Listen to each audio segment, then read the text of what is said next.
Chapter 12, Indian Democracy. We are continuing, and yesterday we finished off with parliamentary democracy. तो हमने देखा था कि दो तरह की डेमोक्रेसीज वर्ल्ड में ज़्यादा फेमस हैं, वैसे तो कई तरह की बताई गई, लेकिन जिसमें हम बात करेंगे भारत के अंदर जो कि पार्लियामेंट्री डेमोक्रेसी है, जो कि हमने कल देख लिया था अपना लास्ट टॉपिक, कि किस प्रकार से पार्लियामेंट के अंदर जो लीडर्स हैं वो चुने जाते हैं हमारे द्वारा, और वहाँ पर रहकर वो पार्लियामेंट जो है पूरी, that is a apex body of the country हम कह सकते हैं, तो वहाँ बैठ के वो लोग पूरे देश को चलाने का कार्य करते हैं। और जो सारी पावर है हम नेताओं के हाथ में देते हैं, but that is all indirectly, यानी कि अगर हमें काम अच्छा नहीं लगे तो हम नेक्स्ट ईयर जो है उनसे हर 5 साल के बाद उनसे उनकी पावर छीन सकते हैं। तो आज का टॉपिक जो है हमारा वो है प्रेसिडेंशियल डेमोक्रेसी। तो पार्लियामेंट्री हमने देख लिया, प्रेसिडेंशियल क्या है। Presidential democracy is the second important type of democracy. In such a type of democracy, the president is directly elected by the people. अब हमारे देश के अंदर प्रेसिडेंट को हम अपॉइंट नहीं करते हैं, प्रेसिडेंट हमारे द्वारा नहीं चुना जाता, कोई इलेक्शन नहीं होता प्रेसिडेंट का। लेकिन प्रेसिडेंशियल डेमोक्रेसी के अंदर प्रेसिडेंट को वोट देकर जिताया जाता है, चुना जाता है डायरेक्टली बाय द पीपल, हम लोगों के द्वारा। The president remains in power for a specific period as mentioned in the constitution. Presidential democracy is prevalent in many countries like USA. President तब तक पावर में रहता है जो पर्टिकुलर फिक्स कार्यकाल होता है, जैसे कि हमारे यहाँ पीएम सीएम वगैरह जो बनते हैं उनका 5 साल का काम होता है, तो 5 साल के बाद फिर से दोबारा इलेक्शन होते हैं। उसी प्रकार से जो जैसे अभी रिसेंटली आपने देखा होगा प्रेसिडेंट इलेक्शन हुए थे यूएस के अंदर, जिसमें डोनाल्ड ट्रंप हार गए थे और जो बाइडेन जो थे वो जीत गए थे। तो वो प्रेसिडेंट का इलेक्शन होता है, तो प्रेसिडेंट का इलेक्शन हुआ है वहाँ पर, अब वो जीते हैं और अब कुछ सालों के लिए वो ही प्रेसिडेंट रहेंगे। तो प्रेसिडेंशियल डेमोक्रेसी एक तरह से देखा जाए तो वहाँ पर प्रेसिडेंट को डायरेक्टली चुना जाता है लोगों के द्वारा। लेकिन हमारे यहाँ पर पार्लियामेंट्री डेमोक्रेसी, जिसमें हर एक राज्य से राज्य सरकार चुनी जाती है जो कि उस राज्य को देखती है, फिर हमारे जो पूरे देश के लिए हम सेंट्रल गवर्नमेंट चुनते हैं, जिसको हम यूनियन गवर्नमेंट भी कहते हैं, और वो पार्लियामेंट में बैठकर वो नेता जो हैं वो वहाँ से देश को चलाने का कार्य करते हैं। लेकिन डेमोक्रेसी जो है उसमें प्रेसिडेंशियल डेमोक्रेसी जो है उसका एक एग्जांपल हम लोग यूनाइटेड स्टेट्स को ले सकते हैं, और उसका रिसेंटली इलेक्शन हुए हैं थोड़ा समय पहले ही, और किस प्रकार से वहाँ पर प्रेसिडेंट बदला है वो आपने भली भांति देखा होगा। अब इलेक्शन सिस्टम के बारे में बात करेंगे डेमोक्रेसी के अंदर। Election system, so our country has maximum number of voters in the world. The election commission maintains the administration, control and monitoring of the entire process of election.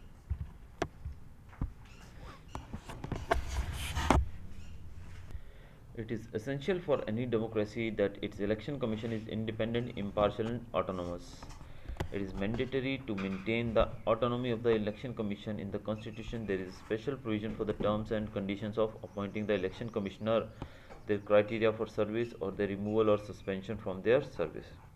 The responsibility and authority to hold elections for the parliament, state assembly, legislative council, president and the vice president rest with the election commission. The election of our country is carried out by secret ballot method, and the legislative assembly or the parliament is dissolved after every 5 years and then fresh elections are held. The election carried out to elect new candidate to fill up vacant place due to death or resignation of the candidate is known as by-election. The dates of election, advertisement, filling, scrutinizing the nomination form, the dates for withdrawing the nomination forms, the declaration of the final list of the eligible candidates, the allotment of election symbols, etc. falls under the work area of the election commission. From the time of announcement of the election dates, a protocol is implemented by the election commission. The government is bound to abide the protocol and not carry out any activity or campaign that can affect the public opinion. The candidates and the political parties come up with their own election manifesto.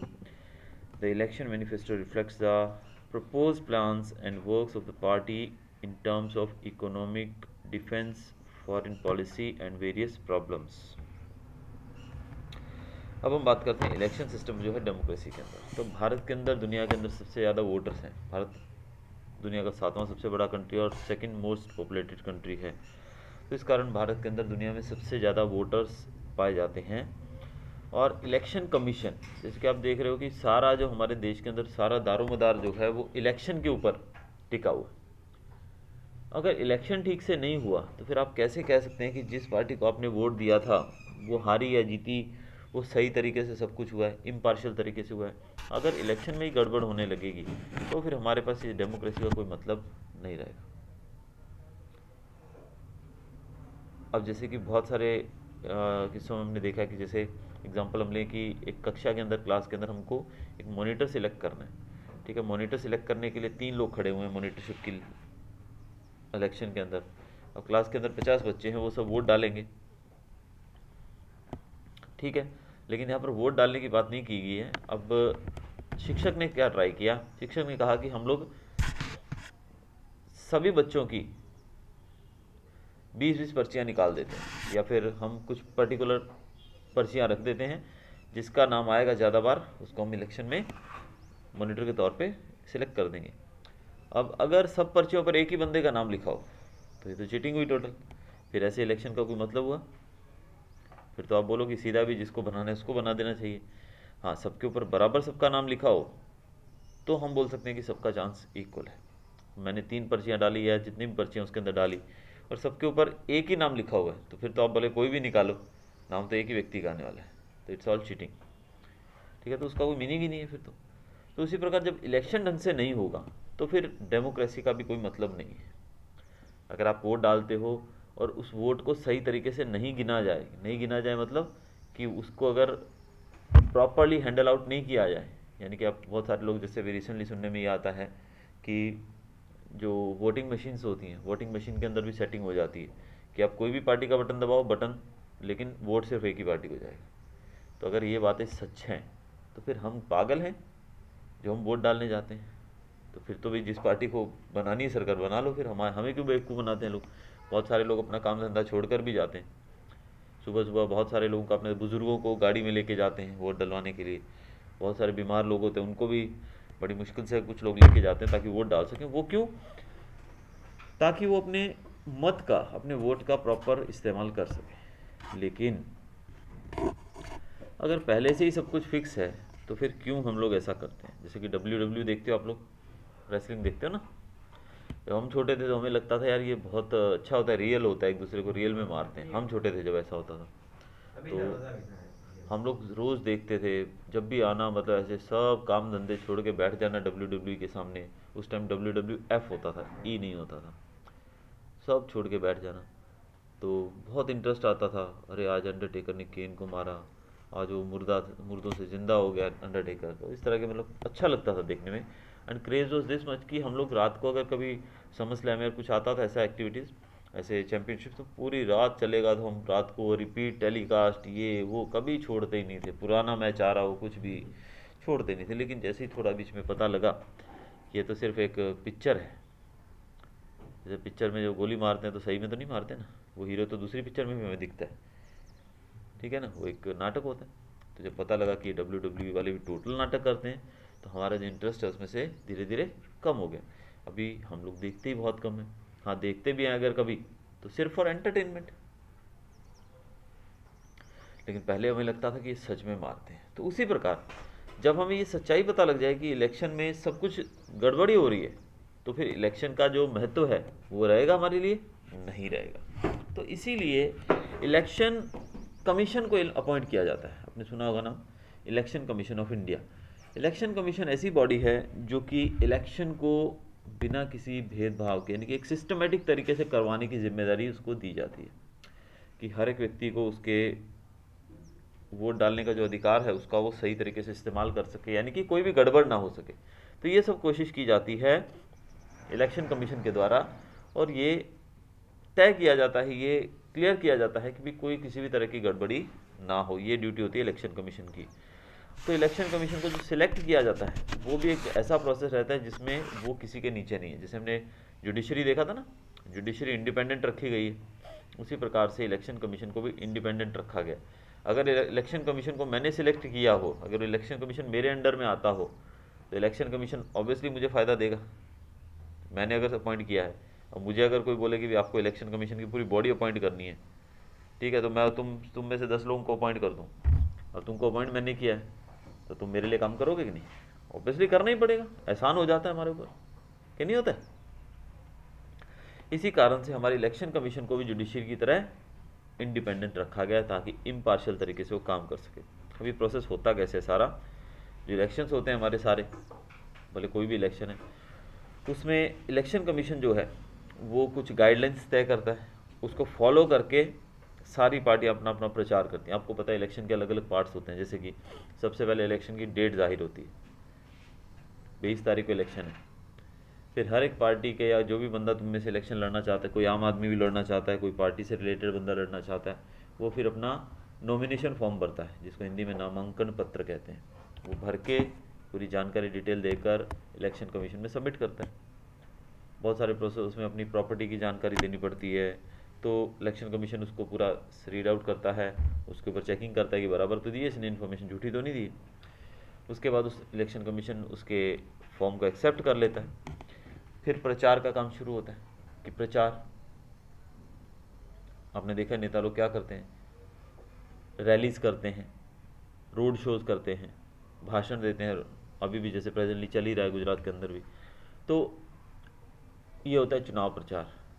तो उसकी एक particular date होती है, 2-3 दिन पहले सब बंद हो जाता है, 2 दिन पहले बंद हो जाता है, वो करते हैं। उसके बाद जो इलेक्शन कमीशन है वो इनको हर एक पार्टी या हर एक पार्टी, जो पार्टी से लड़ रहा है उसका तो इलेक्शन सिंबल कंफर्म है। जैसे मैं बीजेपी से लड़ रहा हूँ तो बीजेपी वालों का तो कमल होता है, कांग्रेस वाले का हाथ होता है। अब किसी का हाथ है तो कोई नया फ्री कैंडिडेट लड़ रहा है, यानी कि जो किसी भी पार्टी से रिलेटेड नहीं है, अब उसको भी सिंबल देना पड़ेगा। जैसे उसको कमल है, उसका हाथ है, और इसको लात दे दिया सपोज, तो अलग अलग सिंबल्स उनको अलॉट किए जाते हैं, ठीक है। फिर ये जो सारे काम हैं ये किए जाते हैं जो हमारे यहाँ पर, मतलब ये पूरा प्रोसेस होने के बाद जो 48 घंटे पहले सुनने में आता है, जिससे सब कुछ बंद कर देते हैं। उसके बाद सब अपने अपने घर पे बैठ जाओ, कोई पार्टी का व्यक्ति बाहर नहीं जाएगा। सब जो प्रोटोकॉल जो भी दिया जाता है उनके द्वारा, जो भी गाइडलाइंस दी जाती है उसको फॉलो करके सब कुछ होता है, अपनी मर्जी से सब कुछ नहीं होता है। इसके बाद इलेक्शन वाली तारीख को इलेक्शन होता है और जिस पार्टी को इलेक्शन की गिनती होती है, जो पार्टी जीतती है, उसको सरकार बनाने का मौका मिलता है। अब इसमें एक मुख्य काम ये हमारा जो इम्पोर्टेंस है ये कि हमारे यहाँ पर इलेक्शन होता है वो होता है सीक्रेट बैलेट मेथड से।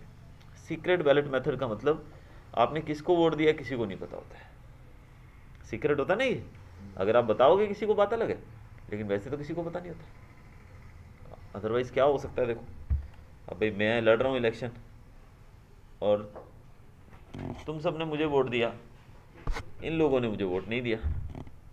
अगर सीक्रेट ना हो तो मुझे पता लग जाएगा भी ये इस रो ने मुझे वोट दिया और इस रो ने मुझे वोट नहीं दिया, और मैं जीत गया, तुम लोगों की वजह से मैं जीत गया। तो मैं क्या बोलूँगा, वाह तुम्हारे लिए तो मैं थैंकफुल होऊंगा भी तुम लोगों ने मुझे जिताया, तो तुम्हारा कोई काम होगा तो मैं श्योर करके दूंगा। लेकिन जिन्होंने मुझे वोट नहीं दिया उनका क्या हाल करूँगा मैं, सोचो, समझ रहे हो? अपनी ग्रज निकालूंगा ना, गुस्सा निकालूंगा। तो इसी कारण से ये सब चीज़ों को सीक्रेट रखा गया, सीक्रेट बैलेट है। किसी को पता नहीं लगता है कि आपने किसको वोट दिया। आपने भले अंदर जाके नोटा दबा दिया हो, बाहर आके बोलो हाँ भाई बीजेपी वाले बोलो मैंने आपको वोट दिया भाई, होपफुली हम जीत जाए, उसको मानना ही पड़ेगा कि आपने उसको वोट दिया, क्योंकि आप बोल रहे हो, कोई सबूत ही नहीं। नाम रजिस्टर करना पड़ता है, नाम रजिस्टर्ड होता है, लेकिन उसमें आपका वोट किसको गया वो नहीं पता होता है। उसका प्रोसेसिंग क्या होती है मैं समझाता हूँ तुमको। तो पहले तो बता दिया कि सीक्रेट बैलेट होता है ये, ठीक है। दूसरा, जो कैंडिडेट्स होते हैं वो मैनिफेस्टो अपना जाहिर करते हैं। मैनिफेस्टो का मतलब होता है अपना एक एजेंडा बताते हैं कि हम लोग क्या क्या करेंगे। जो नेता लोग भाषण देते हैं ना हमारे इलेक्शन से पहले, रैलियां करते हैं, तो रैलियों में वो लोग बोलते हैं कि हम 2 लाख नौकरियां तुम लोगों को पहुंचाएंगे, ये काम करेंगे, वो काम करेंगे। तो वो चीज़ें वो अपना मुद्दा रखते हैं, ये काम करेंगे, एजेंडा बताते हैं भी हम ये काम करेंगे, अगर हम जीत गए तो हम ये करेंगे।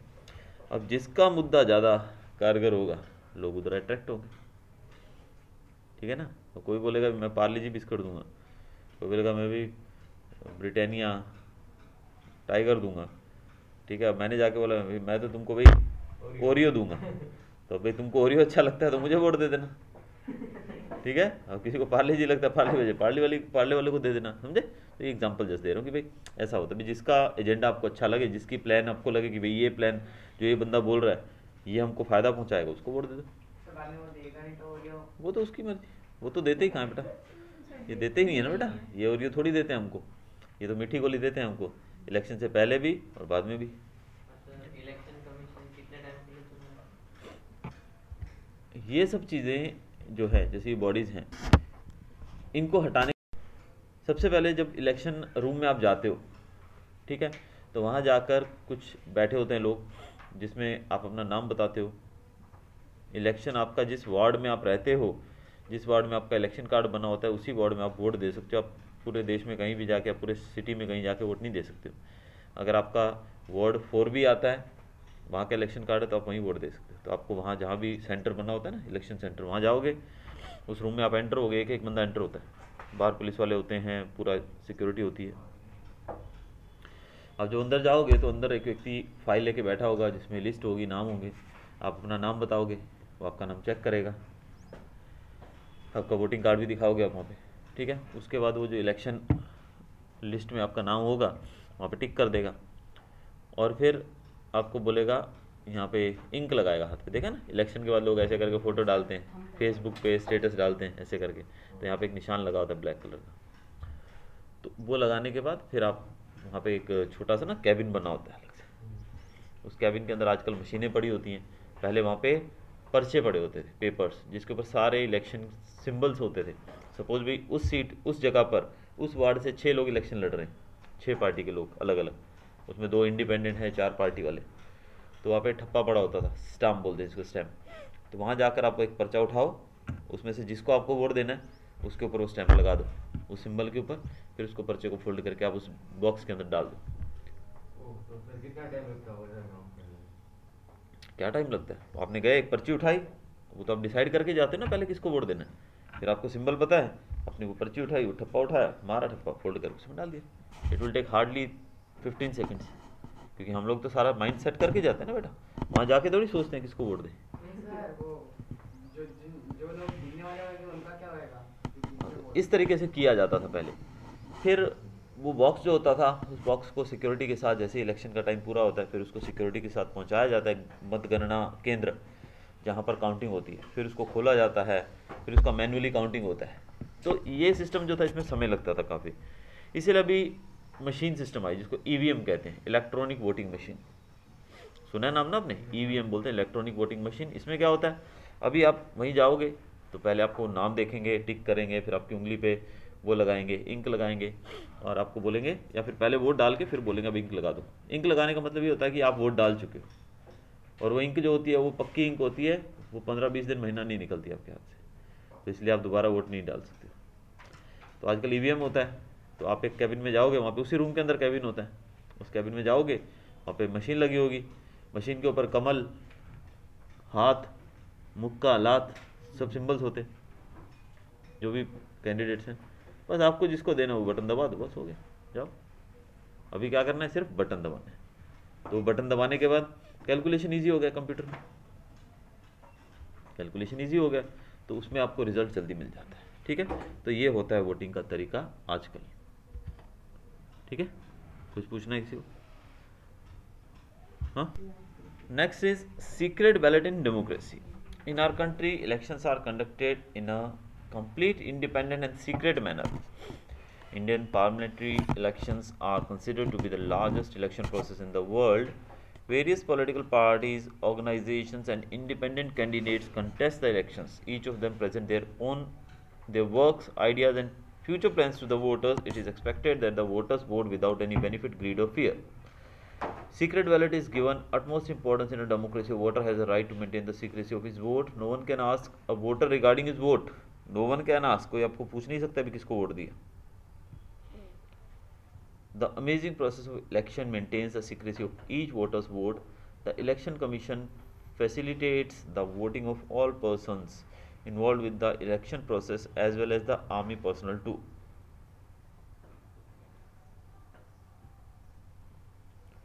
Two processes are used for voting: voting by ballot paper and voting through EVM, electronic voting machine. Counting ballot papers is more time consuming nowadays. Most of the voting is carried out using EVMs. Counting votes in EVMs is less time consuming. It saves time and labor. Voting by EVM is environment friendly as it does not make use of paper. If a voter decides to exercise his right to vote but not to cast his vote in favor of any of the contestant candidate, he can use the option of nota.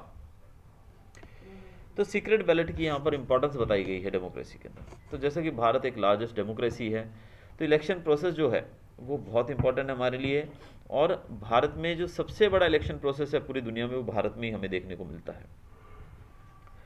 जो नेता होते हैं, parties के leader होते हैं, जो election लड़ते हैं कैंडिडेट्स, वो हमको लालच देने की कोशिश करते हैं कि भाई हम मुझे जिताओगे तो मैं ये करूँगा, मुझे जिताओगे मैं वो करूँगा। लेकिन एज एन इंटेलिजेंट वोटर हमें अलर्ट और इंटेलिजेंट वोटर की तरह ये सोचना चाहिए कि हम किसी के झांसे में ना आए।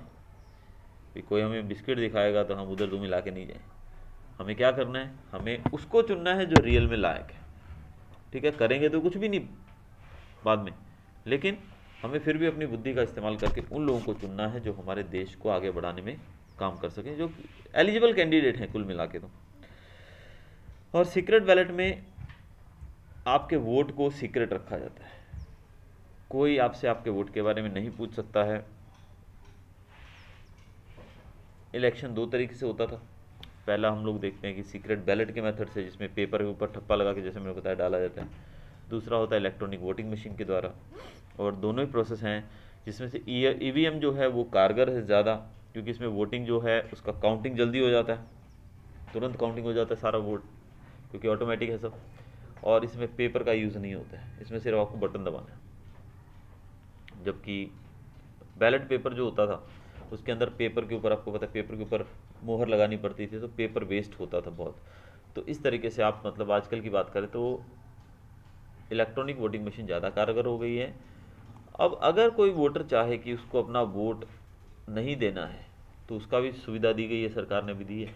पहले तो क्या होता था कि किसी को तो देना ही है, किसी को तो देना ही पड़ेगा, लेकिन अभी क्या हो गया, नोटा आ गया। जैसे मैं आपको शुरू से भी गाता आ रहा हूँ ये गाना नोटा का, NOTA, none of the above लिखा हुआ लास्ट लाइन में। ठीक है, नन ऑफ द अबव, कि अगर आप किसी को भी नहीं देना चाहते हो तो नोटा का बटन दबा सकते हो। तो ये एक अच्छी सरकार की पहल है जो हमें और पावर देती है। अब हम देखेंगे डेमोक्रेसी और पॉलिटिकल पार्टीज़ के बारे में। India is a multi-party democracy, and hence we have various political parties. Specific criteria are fixed by the Election Commission to validate any political party. Political parties are classified either into national party or regional party. अब Bharat multi party democracy है, यानी कि भारत के अंदर कुछ देशों के अंदर एक दो पार्टियाँ होती हैं, दो पार्टियाँ होती हैं, लेकिन हमारे देश के अंदर मल्टी पार्टी है, बहुत सारी पार्टियाँ हैं। अगर आप नाम गिनने बैठोगे तो आपको मैं बता रहा हूँ आगे कितनी पार्टियाँ हैं, अभी आगे वो भी पता लगेगी। तो बहुत सारी पार्टियाँ हैं, और हमारे यहाँ पर पार्टियों को दो पार्ट में बांटा जाता है। एक होती है नेशनल पार्टी जो पूरे देश के अंदर काम करती है, दूसरी होती है रीजनल पार्टी जो कुछ पर्टिकुलर स्टेट के अंदर काम करती है, रीजन के अंदर काम करती है। अब एक्चुअल में नेशनल पार्टी और रीजनल पार्टी की डेफिनेशन यहाँ पर बताई गई कि आप नेशनल पार्टी किसको बोलोगे और रीजनल पार्टी किसको बोलोगे। अगर कोई पार्टी इलेक्शन लड़ रही है और वो कम से कम 4 स्टेट के अंदर इलेक्शन लड़ चुकी है, कितनी स्टेट के अंदर, 4 स्टेट के अंदर इलेक्शन लड़ चुकी है, और जितने टोटल वोट हैं उसका 4% वोट उस पार्टी को मिल चुका है, समझ रहे हो। यानी कि समझो कि 100 वोट हैं तो 100 में से 4% हुआ 4 वोट, ठीक है। तो 4 वोट उस पार्टी को मिल चुके हैं और वो 4 स्टेट के अंदर इलेक्शन लड़ चुकी है, तो उसको हम नेशनल पार्टी बोल सकते हैं। बहुत इजी क्राइटेरिया खैर देखने जाए तो नेशनल पार्टी बनने में बहुत ज़्यादा मुश्किल नहीं है कि आपको 4 स्टेट में इलेक्शन लड़ना है और 4% वोट लेने हैं बस। जो पार्टी इस क्राइटेरिया को फॉलो कर लेती है, जो यहाँ पर पहुँच जाती है, उसको नेशनल पार्टी का दर्जा दिया जाता है। जो पार्टी यहाँ पर नहीं पहुँच पाती उसको रीजनल पार्टी कहा जाता है। इलेक्शन कमीशन ने मार्च 10, 2014 को जो रिपोर्ट दी थी, इन्फॉर्मेशन दी थी, उसके मुताबिक भारत के अंदर 1593 नेशनल पार्टीज थी। कितनी थी, 1593, यानी कि ऑलमोस्ट 1600 पार्टीज थी भारत के अंदर नेशनल, 1600 नेशनल पार्टीज। हमको नाम तो सिर्फ 2-3 का ही पता है, 2-5 को जानते हैं, हम सबको नहीं जानते।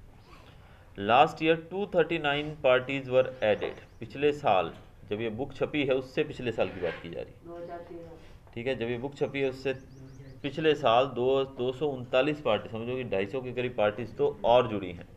अब यहाँ पर कुछ नाम आप देख रहे हो जो कि नेशनल पार्टीज़ हैं, जिसमें INC आपने जो नाम सुने होंगे, Indian national Congress, BJP Bharatiya Janata party, BSP Bahujan Samaj party, CPIM communist party of India Marxist, then NCP national Congress party, ये कुछ नेशनल पार्टी है। इसके साथ साथ Shiv Sena, Trinamool Congress, Samajwadi party, Dravida Munnetra Kazhagam DMK बोलते हैं जिसको, all India Anna Dravida Munnetra Kazhagam, AIA DMK, आम आदमी पार्टी, जनता दल यूनाइटेड, राष्ट्रीय जनता दल, ये कुछ हमारी रीजनल पार्टीज हैं। समझ में आ रही बात? अब कोई भी पार्टी जो है